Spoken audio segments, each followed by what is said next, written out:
Rosalinda, Rosalinda. Mag-iingat ka, aking hari. Dahil nandito kagabi sina Beto at Efren. Parang may pinag-uusapan silang kakaiba. Talaga? Nakita mo nga sila? Oo nga. Hindi natin alam kung anong sinabi ni Efren.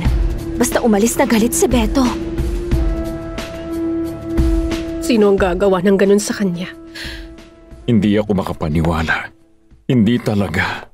Magkausap lang kaming dalawa kahapon at binigyan niya ako ng pagkakataong makinig sa akin. Sinubukan namin kalimutan ang galit namin noon at sinubukang maging magkaibigan sa ngalan ng pagmamahal namin kay Alfredo. Ay, sana matahimik ang kaluluwa niya. Pupunta ako ron. Ako na mag-aasikaso, wala na siyang kamag-anak. Sabihan niyo lang ako kung meron kayong kailangan. Salamat, Iha. Samahan na kita. Gusto ko talaga sanang sumama. Yun nga lang, hindi ko pwedeng iwan ang pwesto ko sa baba. Ay, huwag ka mag-alala, Asunsyon. Akong bahala ron. Talaga, Zoila? Oo naman. Ay, Diyos ko po. Paano kung wala ka?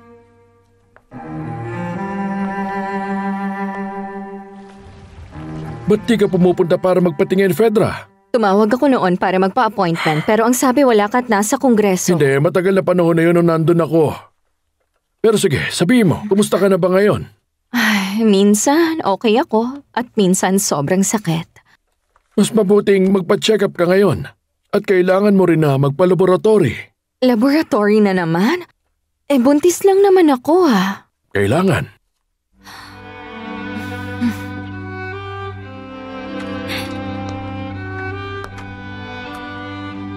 Bakit anak? May dala akong tamales. Salamat, Papa. Pero hindi ako nagugutom. Anak, nadudurog ang puso ko kapag malungkot ka. Hindi ko mapigilan, Papa.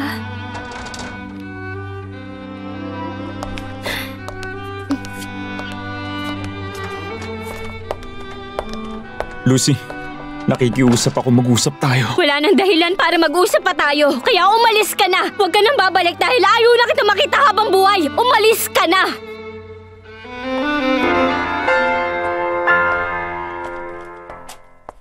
Fernandose, iniwan nila sa opisina.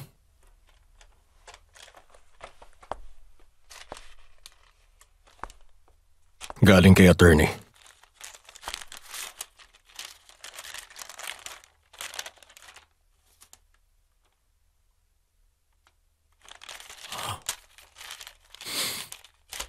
Itong divorce papers ko. Divorce na talaga kami ni Rosalinda.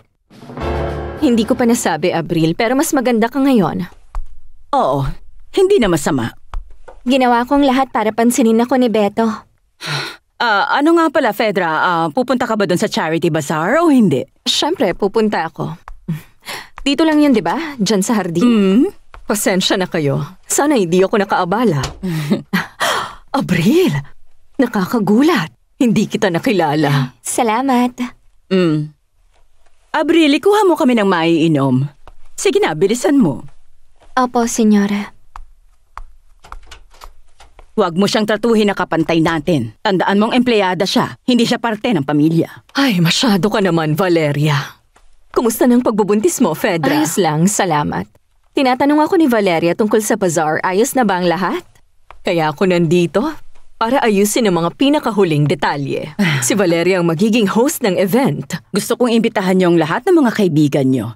Ang gusto ko, makakuha tayo ng isang record cooperation para sa taong ito. Gusto ko hindi malilimutan ang mangyayaring event. Kaya mag-imbita kayo ng kung sinong gusto niyo, lahat ng mga nakahanda para gumastos. Para mas marami tayong matanggap na contribution. Para maging successful. Naniniwala ako may kinalaman si Valeria sa pagkamatay ni Berta. Sa tingin mo may kakayahan siya na pumunta ron sa ospital para sakalin si Berta? Para sa akin, parang may kasabwat siya. Ang kasal namin ni Fernando Jose ngayon wala na talagang bisa. Hindi ako masaya. Walang nagtagumpay. O kung ano pang gusto mong isipin. Asawa pa rin kita at mamahalin kita habang buhay. Fernando Jose, kailangan mong malaman na may malalang sakit ang asawa mo. Hindi na magagamot ang sakit niya.